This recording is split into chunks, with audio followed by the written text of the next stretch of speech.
Hair would go into single, and then the dust fan and broom would go into my multi-use.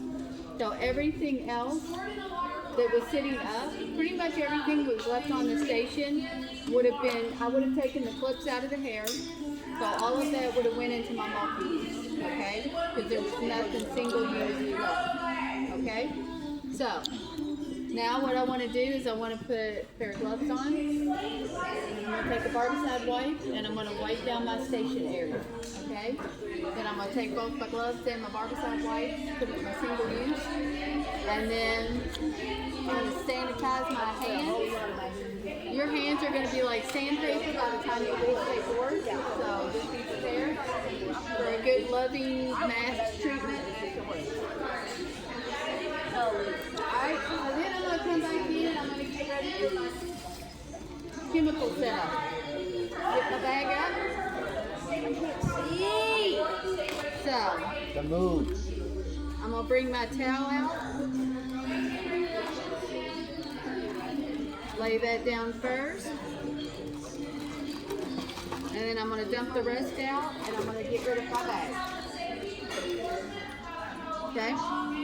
Now, in the bags that I need to get the base, protective base cream, I'm going to have a spatula in. So it's going to remind me that I need to put base cream on. And then, like this bottle, I'd have to put a sign on it. So if you find somebody doing a perm and you keep one of the bottles, it's already got the hole in it, that's when I would use my big water bottle and fill up a little bit, because it's already got the hole in it. You can get a little flip top. It doesn't have to be this, as long as it's something that you can apply the perm solution. I can, Miss Mickey, I can't see. Then move. I told you like 3 times. Okay. You're But Alex, the only thing is, this does not have to be a manufacturer labeled bottle, okay? So, but on this one, I would need to cover a visualizer and I need to put waving lotion, okay? So, that's what that is for. You need plastic rat tail comb, okay? Not metal tip. You need at least 3 perm rods because you'll be placing 3. I'm going to get duct tape. You're in about 2 seconds. I'm not going to go back in there.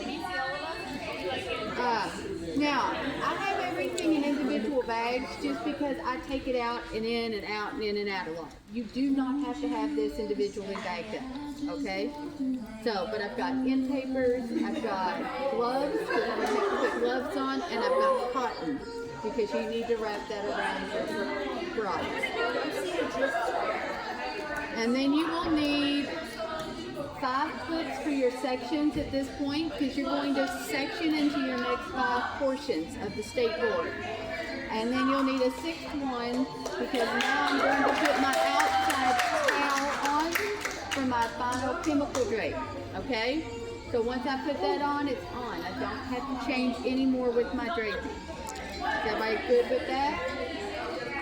Now, depending on the length of the hair of the mannequin you take is determining the size of the perm rod you want to have. Okay? So, if you've got really long hair, you can even go bigger than this. As long as that goes around 2 complete turns, that's all that matters. You only have to put 3 perm rods in.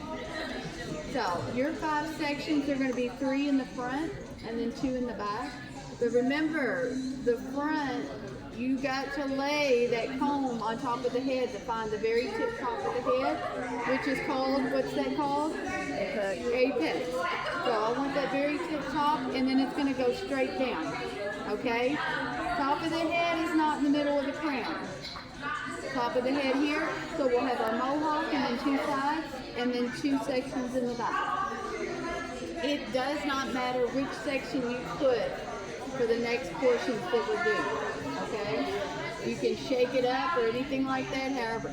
But when you go to look to doing your perm, remember if you've got a mannequin that's got layers, when you're working on the side, you've got layers that you're going to have to be working into a perm wrap. Okay, so keep this into consideration when you're doing it. So if you've got a lot of layers, I would suggest to do the top. So don't do the front, because what happens in this front? They got to go forward. So, all three perm rods have to be going the same direction, and they all have to be the same base. So it doesn't matter if it's on, off, or half, as long as all three are the same. You can do bookend or you can do double flat wrap. Okay? So they have to be clean, nice, smooth, taut, not tight. So the band needs to come straight across the top. Okay? It can't be, I can't function today. I have bad hands. So it can't be twisted, and it can't be down on the scalp holding it in place, because what that does is it pinches it, and it can cause breakage and damage and so on and so forth. So that's why when we're in the front, we always roll those forward, because gravity pulls it down. Because if you pull it back, you tend to want it to go all the way tight, and then you can actually put a band mark right into the front bang here. Okay? Any questions on that? So, if you do the top, you can just do the, it doesn't matter where you're at. You can do the middle of the section as long as you got three perm rods in there, and they're going to be watching you as you roll them. So, once you get the three perm rods in, you're going to put your gloves on, and then you're going to take your spatula. I'm going to give you some base cream, and then you can put a little bit on your finger. If you are on the sides, either side, the base cream will be applied on the hairline here and at the top of the ear. If I'm doing it in the front, just along the hairline. If I'm working in the back, I'm going to do along the hairline. Okay? Does that make sense to everybody? So, put your gloves on, base cream, and then I'm going to put my cotton just around my three perm rods. So, but what they're going to do is they're going to have you put your perm rods in, and then they're going to keep telling you when to go to the next step. Because they're going to individually kind of go around and watch you apply your perm solution. So you want to go in and you're going to apply. Don't stand back like you're putting the fire out, okay? You should never apply perm solution like that. It does no good for it to be running all over your client. So here's my perm rod. I just want to put a squirt on the top and a squirt on the bottom of each one. Okay, I want to control how much product I have. You do not have to put a bag on it or anything like that. On a real perm, I'll go through and put it on the top and the bottom one time all the way around, and then I will go back and do it a second time. So the first time it gives it time to saturate, and then the second time you just cover and make sure it's all there. Any questions on that? Okay.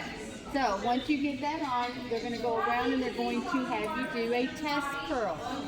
How do you do a test curl? So unroll it about halfway, and you're going to push. In a real perm, what would we be looking for? The S shape. The S shape. So it's going to start shape, doing that. All right? So, all right. So y'all go ahead. Break out to your grips, your stations.